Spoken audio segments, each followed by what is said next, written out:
Taute, she Rico Frias Conshle, she Chende, Hake Nakae. Good afternoon, Chairman Schatz, pardon me, Chairman Schatz, Vice Chair Murkowski, members of the Senate Committee on Indian Affairs.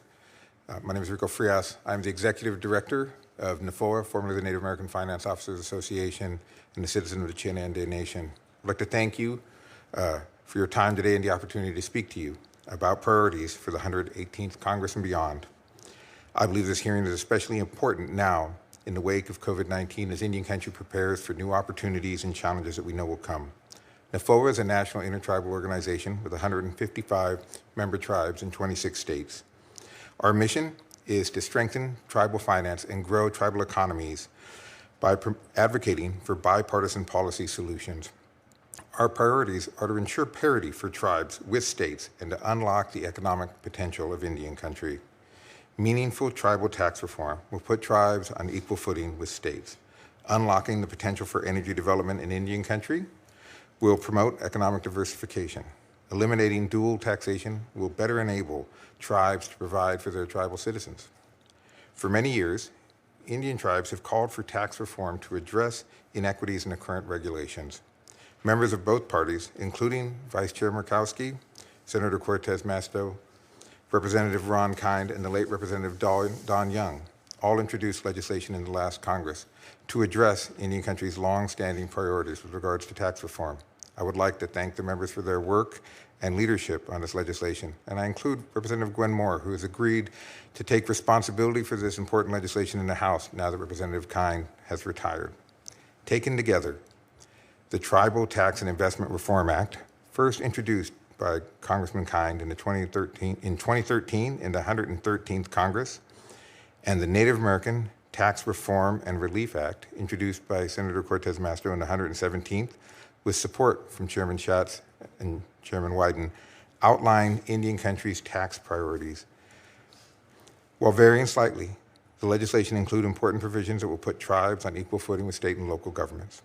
Our requests for tribal tax reform can be summarized as follows. Remove the essential governmental function test in the issuance of tax-exempt bonds to allow tribes to issue tax-exempt bonds on equal footing with state and local governments. Ensure that contributions to charities created by tribal governments are treated the same as contributions to charities created by state and local governments. Improve the effectiveness of tribal child support enforcement agencies by creating parity of access. Expand the special needs adoption credit so it includes adoptions ratified by tribal courts. Create an annual $175 million new markets tax credit for low-income tribal communities and for projects that serve or employ tribal members.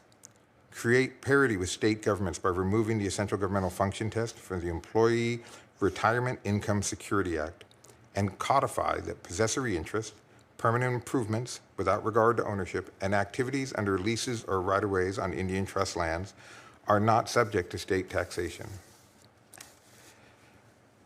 To promote greater access to capital, we could make changes to allow the new market tax credits to be used in conjunction with the Bureau of Indian Affairs Indian Loan Guarantee Program.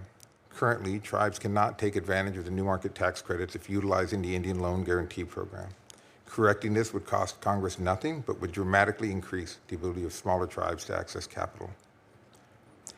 The COVID-19 pandemic made it abundantly clear that tribal economies must be diversified in order to be strong. Congress can help unlock the energy potential of Indian country and help tribes diversify their economies and create jobs. Whether renewable or traditional, energy is an important part of tribal economic diversification. Currently, there is confusion on whether loans through the LPO may be accessed by tribes that receive other federal funding, such as grants.